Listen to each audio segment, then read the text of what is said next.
K98 Talk is expanding its lineup for 2015. This means we are expanding our advertising base. Whether you're a startup trying to push through to the next level or an established business trying to supplement your advertising budget, web-based advertising is a solid investment. Thanks to Talk's newest partnership with TuneIn Radio and instant access to our sister station, K98 FM, we give you worldwide access at a reasonable cost. Interested parties should email us at sales@k98fm.com.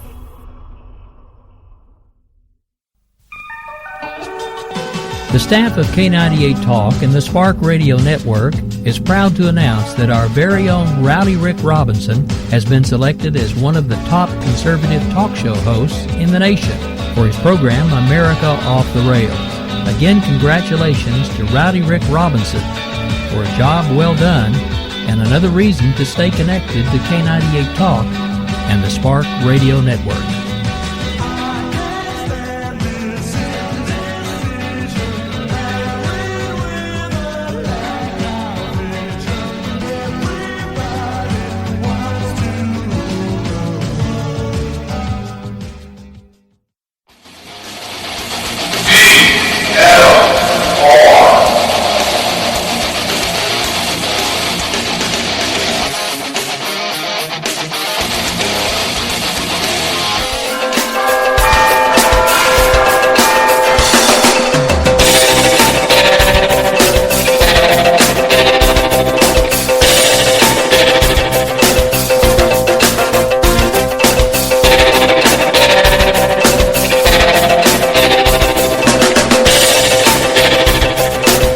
This is the Liz Harrison Show.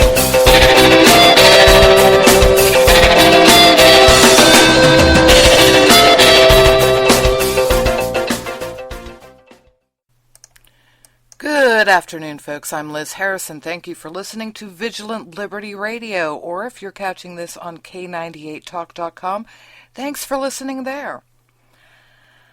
This is the Liz Harrison Show, and it is Thursday, not Wednesday. Jeez, I'm losing days again or something. January 22nd.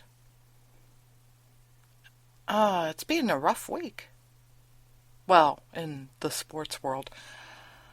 I don't want to talk about politics because the sports stuff is funnier. Seriously.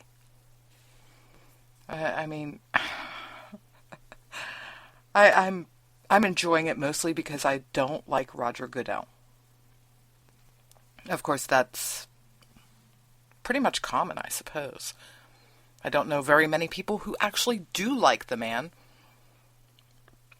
But Belichick did a press conference today. He knows nothing. He doesn't know if the balls were deflated. He actually alluded to the possibility that this is all Tom Brady's fault. Now, of course, Tom Brady will be talking after the airtime here at 4 p.m. or something like that. So I'll probably pay attention to it, if only to find out whether or not Brady decides to snap back at Belichick, because that would be amusing. Yeah, and I don't like Brady either. See, this is one of those rare moments when I get to sit back with the popcorn and really enjoy. Because the New England Patriots, beyond the hated Baltimore Ravens and Cleveland Browns. You know, first it was the Cleveland Browns, then they went to Baltimore, so we still hated them. And then the Browns came back, so we hated them too. So, yeah, Pittsburgh got the luck of getting two hated, quote, local rivals. So, yeah, beyond them, the one team in the NFL that probably hits the minds of Pittsburghers as the most hated team is the New England Patriots. Now, I had somebody have the audacity to say to me, well, what would you do if it was the Steelers? I love people. I really do. And I really love it when they spout stupid. I'm sorry. There's no other way to put it. Because, oh my goodness. Traditions don't die in football, for the most part. Now, to understand why, I would say, no, that's not happening in Pittsburgh. You have to go back to the chief. The old man Rooney. How did he spend every day of his life when he was owner of the Pittsburgh Steelers? He went to Mass every day. He went to confession on a regular basis. The luxury box, such as they were in the Three Rivers Stadium, where the owner would be.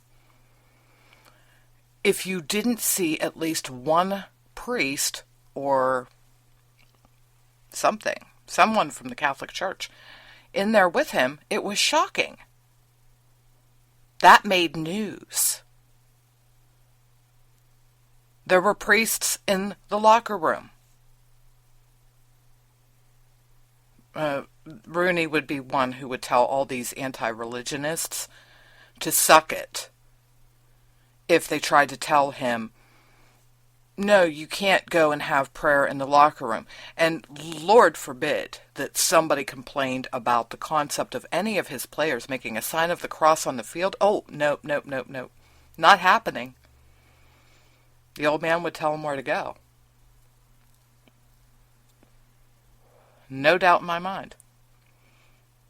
Now, his sons run the show. So, has anything really changed? No, not really. I'm not sure about them going to Mass every day. Doesn't really make much difference to me.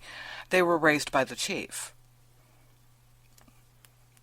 Would they tolerate deflating balls? No. Does everybody there know that? Yes. What would be the end result? The NFL, there wouldn't be any issue of whether or not these people would be punished by the NFL. Wouldn't happen. The Rooneys would already do it for them before they even had the chance to make a decision. Anybody pulled a game like that, I guarantee you, you're not on the roster anymore. And if the coach had anything to do with it, even though the Steelers don't have a tendency of firing coaches, cheating will get you out immediately. Don't let the door hit you in the ass, sweetheart. It's not happening. They will not tolerate it. They don't tolerate most of the garbage. Occasionally, they will let something go by, if only because they have no other choice. If a player is absolutely not expendable at the moment because they can't figure out who the hell to put in their place, then yeah, they might get away with something for a while. But as soon as they step out of line, you know what they're doing. They're going to look for your replacement if they don't already have it. And as soon as they find it, you even breathe wrong, you're gone. That's just the way it is, folks. Come on now. I mean, the boys are not as strict as their dad would be. Their dad would be, forget about it. I'm not even going to worry about whether or not we win or lose. The guy's gone. So at least they try to replace people. But no, that's not how it works here. We don't allow that kind of thing. So I can hold the holier than thou standard, even though I keep on yelling about people that do. But it's not false. Until the Rooneys start being total idiots and allow stupid stuff to go on, I can do that. As long as they keep up the moral standards that their father taught them, I can do that, and I will. So, Patriots, you suck.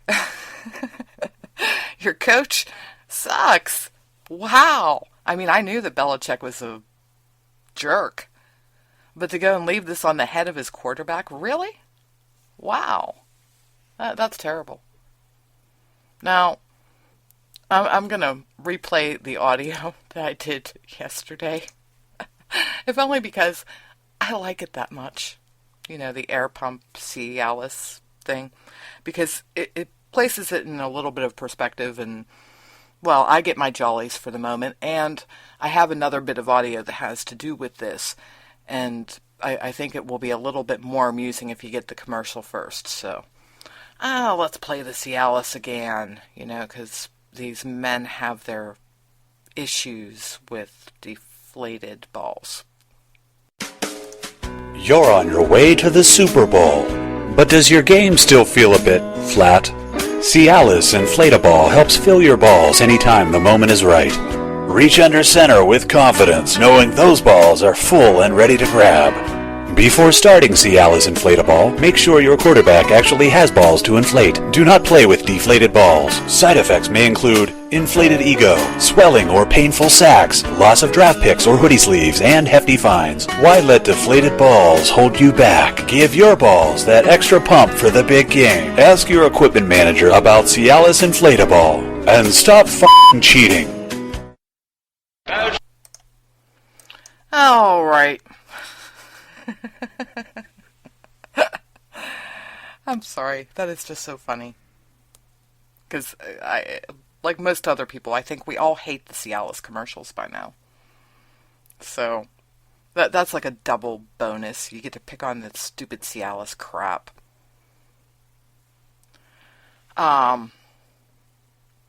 Basically, it's a joke. You know, at this point. But Washington Post did something to make a point about the whole situation. They made a video, came out, I guess, today. I didn't look at the date. I'm terribly sorry for that. But it caught my attention, and it was posted not more than like 40 minutes ago on the Facebook. So, basically, they showed what deflated balls actually are. A properly inflated one versus the exact pressure that had apparently been used with these deflated balls. Okay? So we're going to listen to that because it might clear things up. Of course, they're doing this with people who aren't football players and certainly not quarterbacks, so we'll discuss this after, but here it is. The Patriots are being investigated for using underinflated balls in the AFC Championship game. So we got two balls. We pumped one up to regulation standards, and we pumped another 2 psi less. The question we asked was, can anybody tell the difference? Great. All right. That was dangerously close to the light. Wow. This one feels... Flex. No muscles, whatever. I can throw touchdowns with either one of these balls. I mean, this one is actually harder for me to grip. I can't tell a difference. Like if you squeeze in the middle? This one feels a teeny bit heavier than this one. I might be the first one to get this wrong. Key is to do it in both hands. Oh, man. It is hard to tell. I go with this one. This is the softer one. Feels like there's less surface tension. Yeah, absolutely. You know, these guys are very superstitious, so if you feel like the ball is the way you like it, you may play better. This one? I'd say this one. It sure is. A victory. See, I'm not just spreadsheets. That's it. Okay. The video, of course, is amusing, so if you want to chase it down on Washington Post, I suggest it. Yeah, the people were able to tell the difference for the most part. But it wasn't an immediate thing. They had to press down on the ball and really manhandle it to tell the difference. So, is this something that is a real issue? Is what Washington Post is theoretically trying to point out. Now, I don't know. I really don't. I know that more likely than not, it wouldn't take a quarterback in the NFL long to figure out that a ball probably wasn't to regulation, if only because of their pro status. You know what I mean? We're going to assume that, think about it yourself, whatever profession you're in. Something that you use every day, if something was not working right on it, you'd immediately know it. If it was something a little bit off, you'd know it. That's what I mean. Like, whenever I'll go and hear people doing what I do, I'd be able to sit there and say, well, maybe you're having an issue with this, that, or the other when it comes to your sound equipment. And a lot of the time I'm right. So, anyway, bottom line here is, and we'll find out, I guess. Bottom line here is Tom Brady is going to talk about this. I want to know what he has to say. I'm wondering, more importantly, what he's going to do as far as Belichick's concerned, because you know that he saw that today. You know he saw his coach.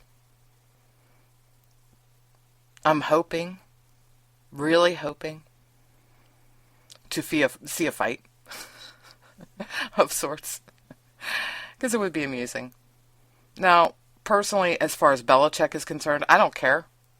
What he knew or didn't know, he claims he didn't know until Monday. He's a menace. He is a menace. Like I said, win by any means. He does not care.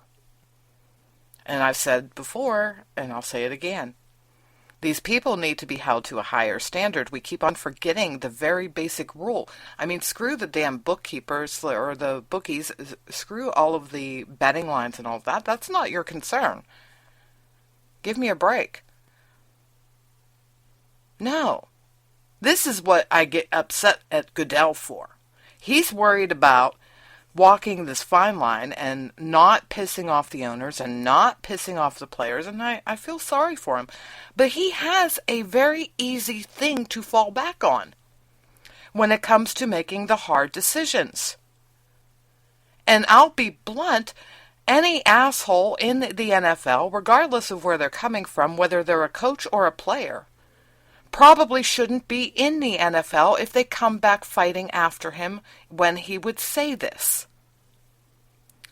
We need to hold ourselves to a higher standard because the children of this country are looking up to our players and our coaches. They are important figures to them. They want to emulate them. Do we want to be responsible for teaching children that bad behavior is acceptable? No. Is it that hard? Really?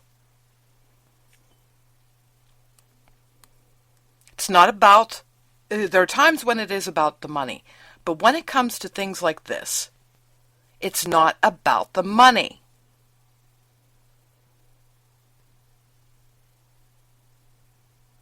Say it again. It's not about the money. I hate zero tolerance policies. In this case, you need one.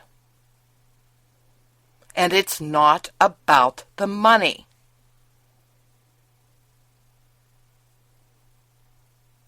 Or you may as well just hang it up. I mean, come on now. Really, people? Oh, my goodness. And then people wonder why you end up with children that have zero respect for themselves or others. Well, their role models have zero respect for themselves or others.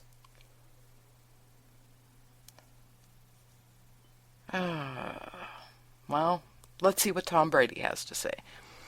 And in other news having to do with role models, Hope Solo, U.S. women's national soccer team. I know, a lot of people don't pay attention to soccer. It's not a real sport, whatever. I'm sorry. I am a soccer mom, not of the Clinton variety, obviously. Hope Solo is the 33-year-old goalie of the U.S. women's soccer team. Phenomenal player. Problem is that she's obviously got some issues. Now, about a week ago, judge dismissed charges, last week, against her for hitting her half-sister and her 17-year-old nephew. She continued to play while all of that was going on. I'm not going to get into that. I really am not going to get into that because I'll just get angry again. And yeah, I can't fight over U.S. soccer. Their issues are their own, and I'm not going to win out and whatever. But anyway, her husband, former Seattle Seahawks tight end Jeremy Stevens, was arrested on suspicion of a DUI on Monday, wee hours of the morning. She was in the car. She was not arrested or detained. Well, she's being held out of practice as of Tuesday to determine whether or not she'd broken team rules, and now she's got a 30-day suspension. That's for just being in the car with a drunk driver, presumably. This is called mind blown. Get charged with assault. That's all right. Be in the car with your husband who gets caught driving under the influence. Oh, damn you to hell, you're going to be out for 30 days.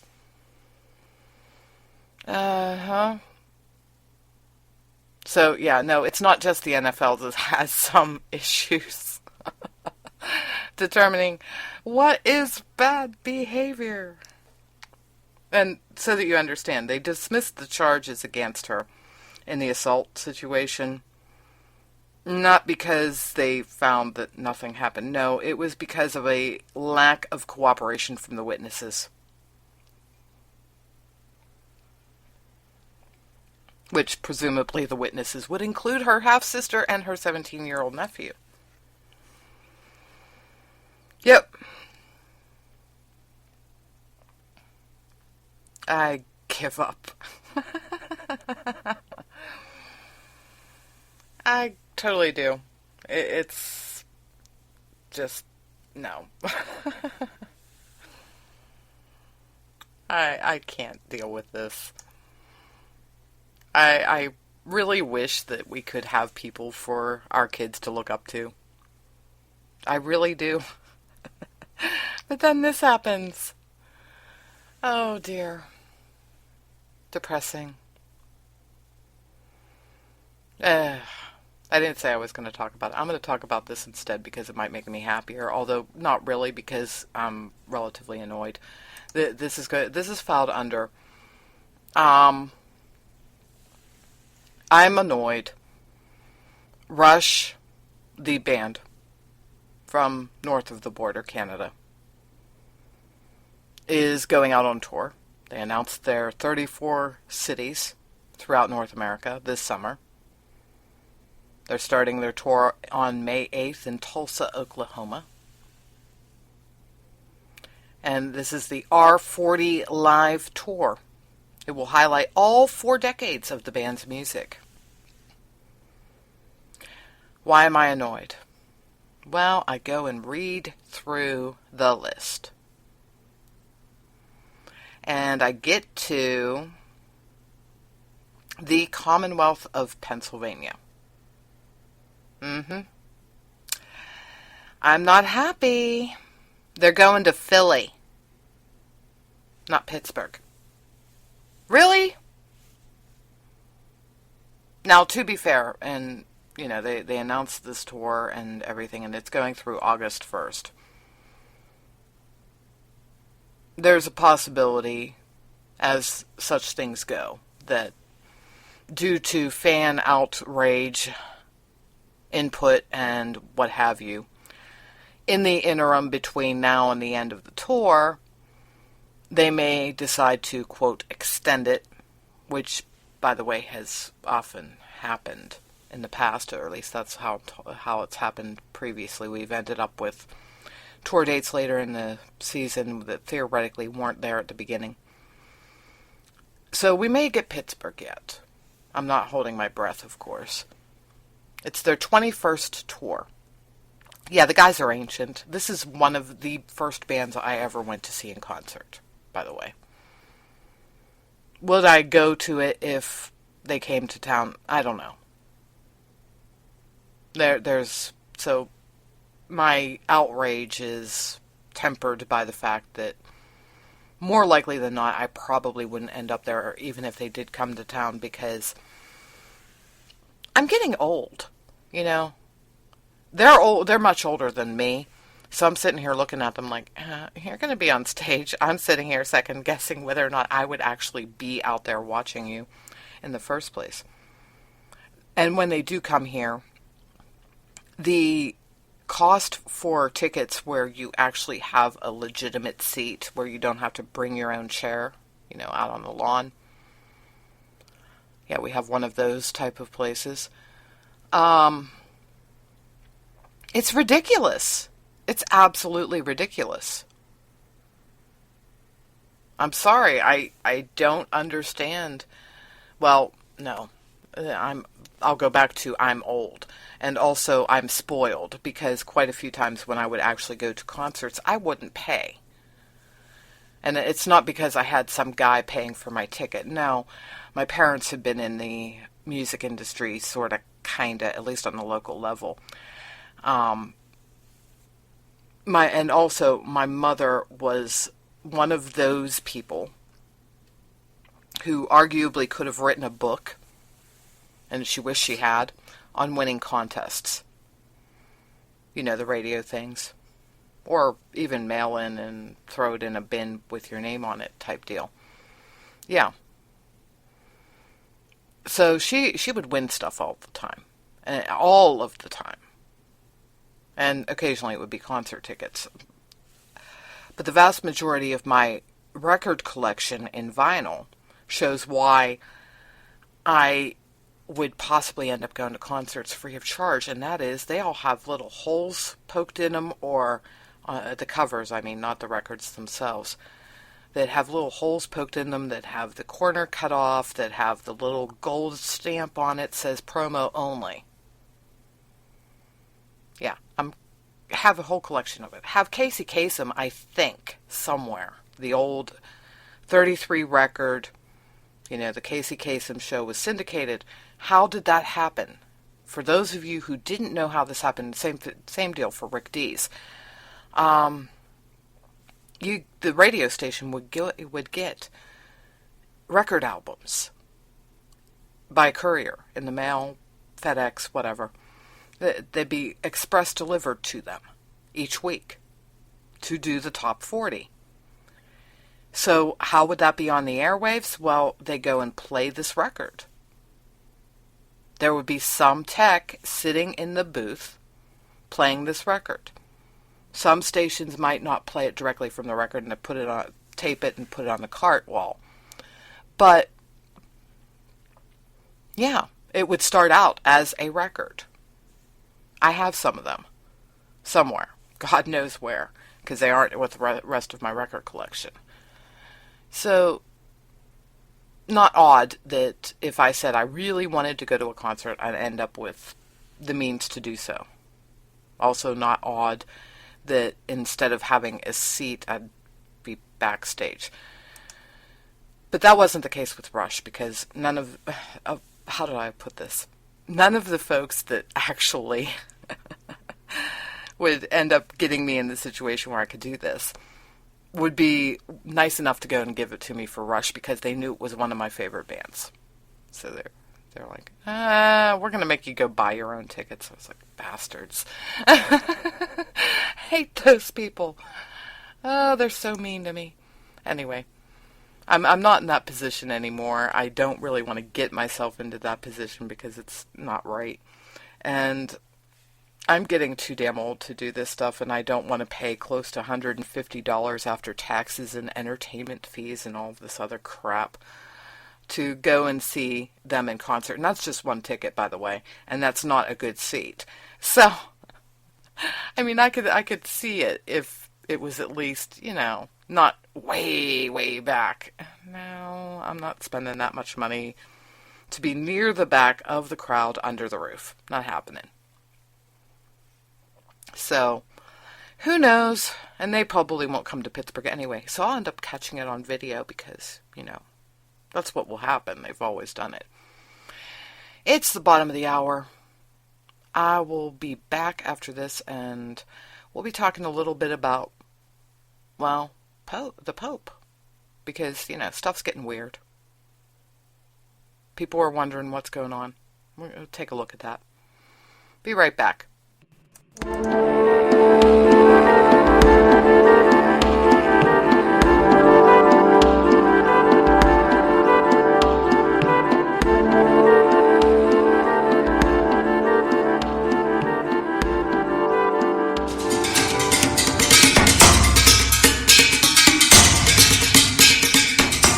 This is Vigilant Liberty Radio News from Independent Journal Review for January 22nd. To address the issue of cyberbullying, the state of Illinois passed a law last year giving schools the right to demand social media account passwords from students from kindergarten through college. The law went into effect January 1st, and schools were required to notify students and parents of the new policy. Several schools fulfilled this requirement with a letter sent home that explains the law and defines social networking. The letter emphasizes email passwords are not included in the law. Parents and students reacted strongly, with one parent saying it is not acceptable to hand over passwords and personal information to the school. Previous Illinois law allowed schools to demand passwords if a school code violation like cyberbullying took place during school hours. The new law allows this demand to be made of students and parents regardless of when or where the violation took place.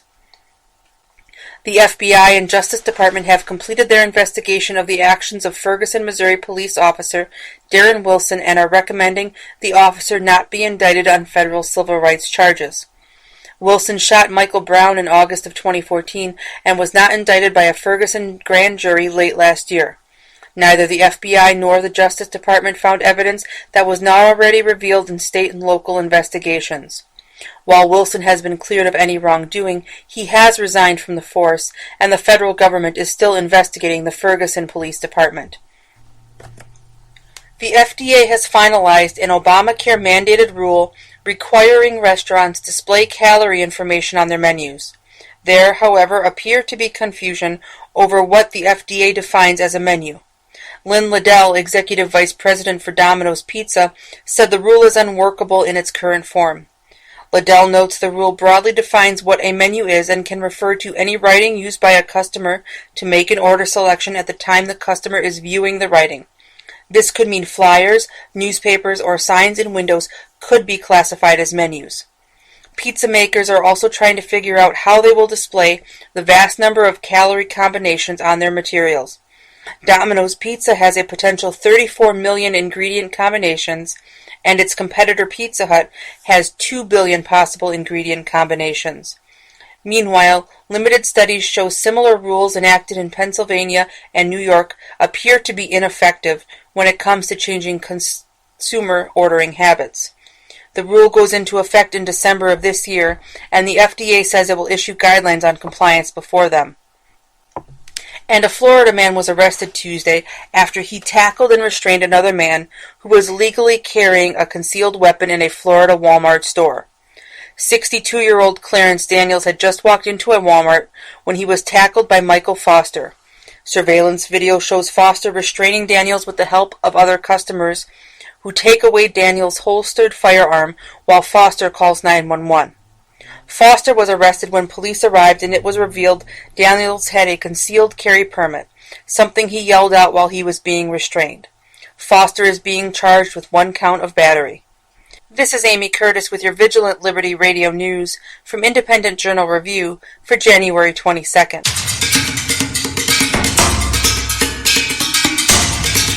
Hi, this is Jason Dibbler, co-host of Q with a View, heard every Tuesday night at 9 p.m. Eastern Time on FTR Radio. Right now, FTR needs your help in making the jump into the 21st century through some long-needed equipment upgrades. This is where you, the great and loyal listeners of Great Conservative Talk Radio, can really lend a hand. Visit GoFundMe.com/helpupgradeFTR right now. Your assistance, no matter how small, will help to ensure that FTR can continue to offer some of the best conservative radio on the interwebs. Your donation of $50 gets you up to 60 seconds of airtime on FTR Radio 4 times. For $100, your ad will run 10 times, or if you don't want to run an ad, you can have 30 minutes of FTR airtime to talk about anything you want. There are other thank yous for other levels of giving as well, but those are some pretty great offers. We hope you'll consider making a small donation to help keep quality conservative talk radio alive and thriving on the internet. Visit GoFundMe.com/helpupgradeFTR today. Thank you. Hi, this is Steve Hamilton, station director at AltCon Radio, and that sultry voice you're listening to is Liz Harrison on The Liz Harrison Show.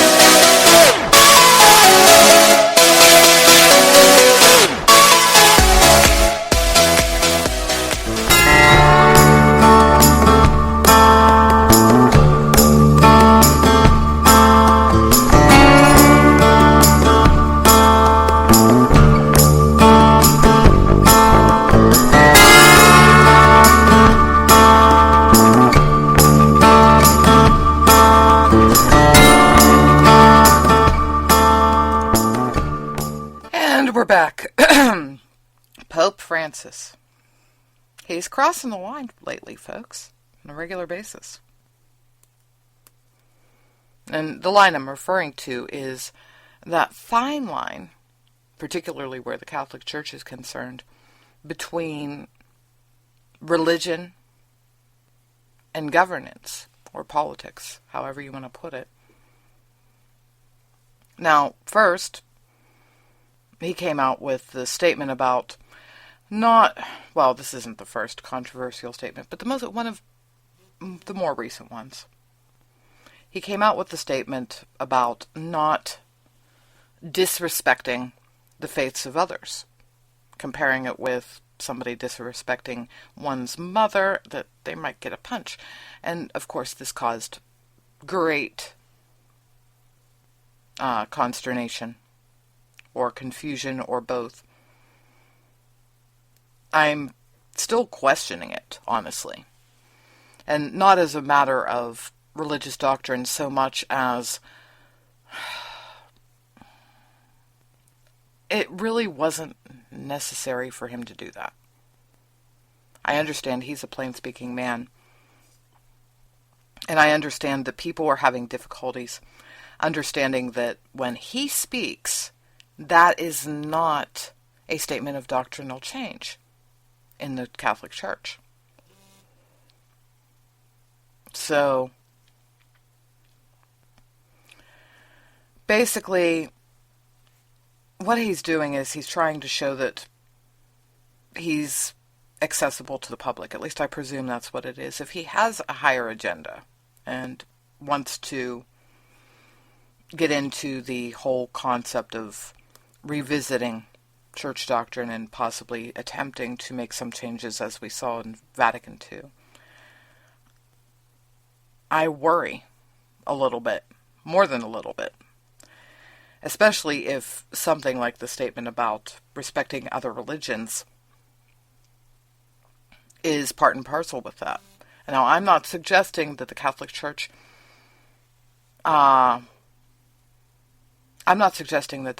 should say that any religion per se does not deserve respect. At least not without qualification. I do think that there needs to be a meaningful conversation, which doesn't happen because, well, you might be Islamophobic if you bring it up. We need to determine whether or not Islam needs to be considered a legitimate religion. And the reason why I say this is, I'm going to say something here, and you'll have to bear with me a little bit, because this is going to come off as a little bit odd. At least I assume it will for most people. Now, we all know Jim Jones, David Koresh, and all of these people. The cultists, the drinking the Kool-Aid comes from Jim Jones, of course. And then David Koresh, the Branch Davidians. Now, what would happen today if we had a religious leader who said that women should not be out in the public square?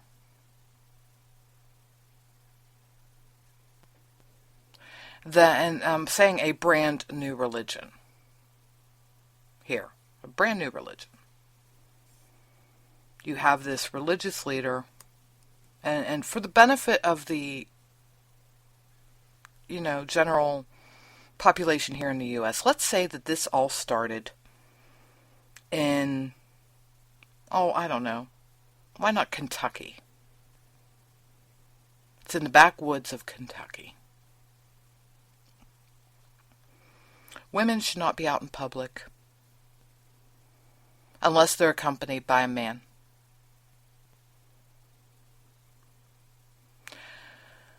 They should always have clothing that covers them from the neck to the ankle and to the wrists. Long sleeves, long skirts, no pants, ever.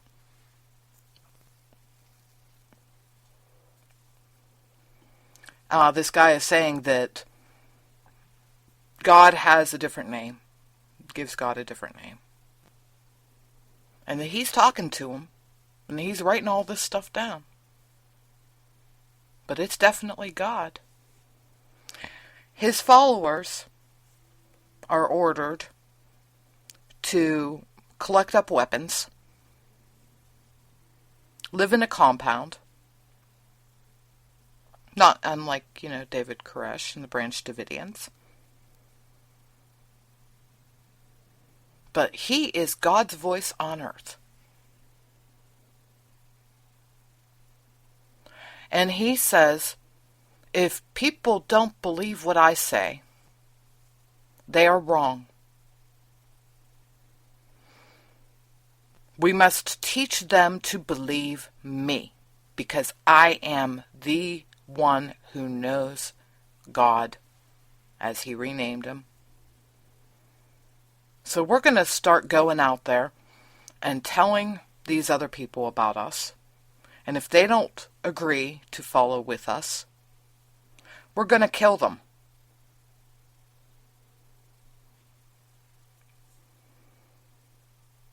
And then as time goes on and they get more followers, in spite of going and killing people, if these people happen to be gay, we're going to kill them. You get where I'm going here, folks.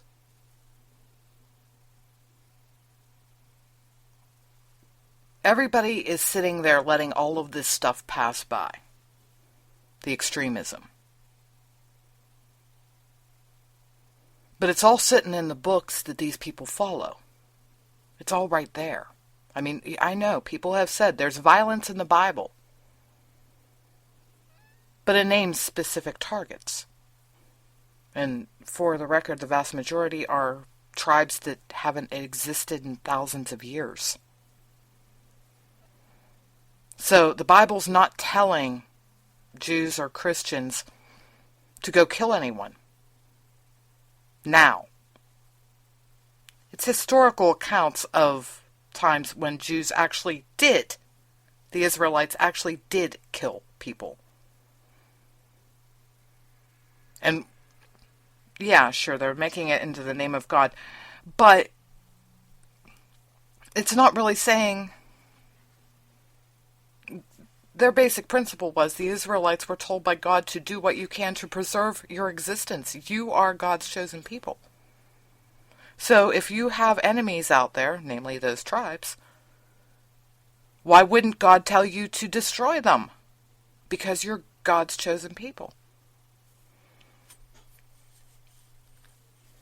But do they do that now? No, except with Israel currently fighting to preserve its own existence. In other words, they don't go out there initiating the violence. No, it is action to protect themselves. They are acting in self-defense. They are acting in relative retribution for previous attacks.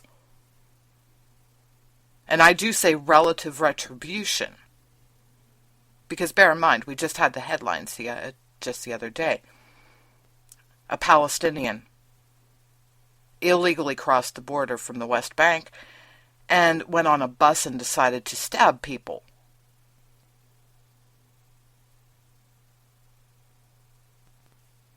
And the Palestinians cry, "Oh, but we're being oppressed by the Israelites." The Jews, the Israelis, we're being oppressed. Okay. I wonder why. Could it possibly be that if they didn't try to keep you under control, you would be running around willy-nilly killing them all?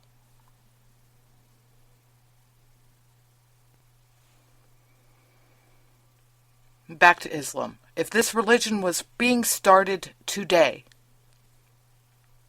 with the exact same precepts, what would be the result? Whatever country, whether it's the U.S. or any other country, well, maybe France would let them live. I don't know. It would end like the Branch Davidians. And it wouldn't be other religious groups going after them. It would be the government. They'd smash them. They would kill them all. Because, if they believed in what they believed in as severely as these people do,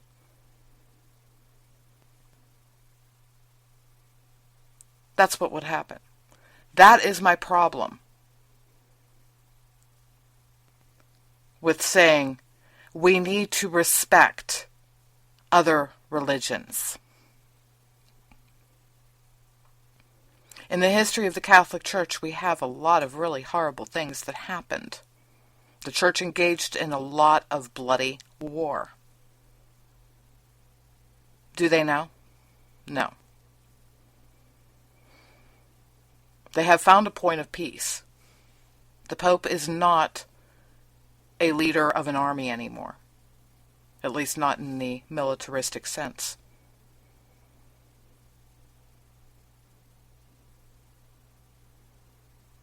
So the Pope should be able to recognize that, you're acting in violence. It's a very thin line. You're acting in violence in the name of a religion. Does that religion, that the supposedly peaceful followers of it are not really, well, they're starting to now, but they haven't been. They've reached a break point. I guess Charlie Hebdo serves a purpose because it's starting to cause some of the thawing, although Egypt's president did speak on this before that, calling out the imams, saying that they need to clean their own house, which, by the way, I've been saying for a while now, and it bothers me that the Pope hasn't. It bothers me that in the wake of Charlie Hebdo, instead of saying something against the violence, he almost put it out there that he condoned it. He didn't. But that's how it was construed. or at least how it could be construed. That is bothersome. And of course he's walked into the muddy waters of playing in politics again, because he's reaffirmed the anti-birth control views of the Catholic Church, but is calling on Catholics to not breed like rabbits. I'm wondering how that's going over in countries where Catholicism has some degree of effect on the laws of the nation. South America primarily. Nations there. I wonder how that's going. Because he is the leader of the church. This is not a doctrinal change, but it has effects on how things happen. Could those words possibly cause some people in South America to rise up and say things against the state and church leadership, saying, well, the Pope is saying this. And the implication is that, yeah, he's still sticking up for the anti-birth control thing, but by saying that they shouldn't breed like rabbits, the question is, does he mean don't have sex so often? Or is he implying that maybe the Catholic Church is going to eventually ease its stance on birth control? It's a nebulous world. Nebulous territory. And dangerous. There's a reason why popes have not been populists to speak of. There's a reason why. The church had tried to be circumspect when it comes to matters of doctrine, particularly matters that affect the political situation around the world. Maybe Pope Francis needs to have a sit-down with some of the church leadership and find out why it's not necessarily a great idea to speak every time there's a microphone. Just saying.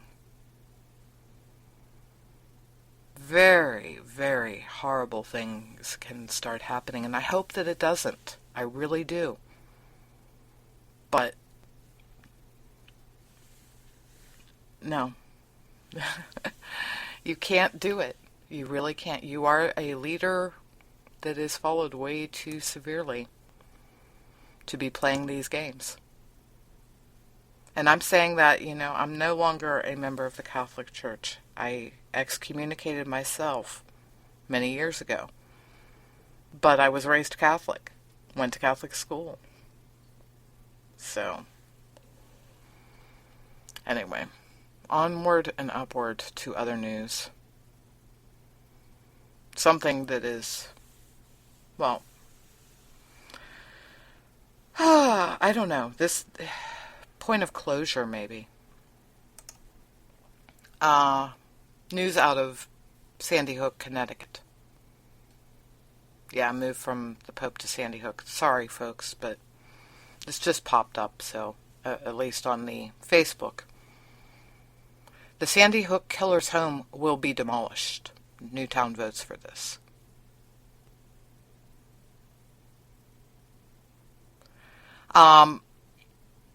There is some uproar about that. There are people saying that it's a waste. It should be turned into a homeless shelter or a home for unwed mothers or what have you. I'm going to speak to people on that one because we've sort of kind of been there here in Pittsburgh. Several years ago we had, now granted, the circumstances here are slightly different because the house had suffered a great deal of damage because it had been fired upon by our police department.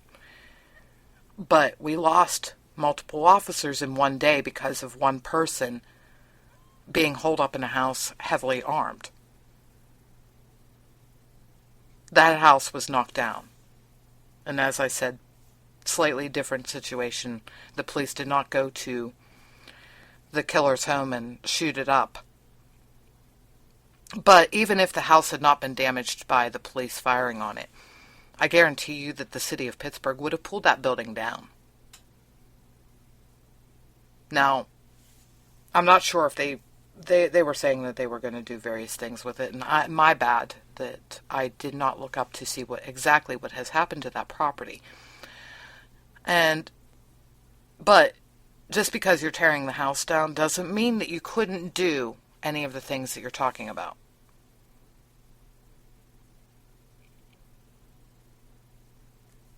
Yeah, there's nothing stopping any of that. They're just saying, and I understand it, I really do.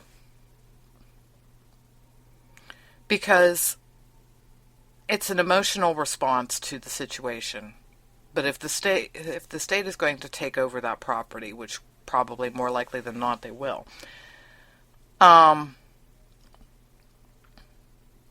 they can do whatever they want with it. They could turn it into a playground. They could put up a shelter. They could put up whatever they like. But think about the people who would be working with anything if they had decided to go and put it in there. And one thing that really bothered me, somebody said turn it into a museum and make money. No.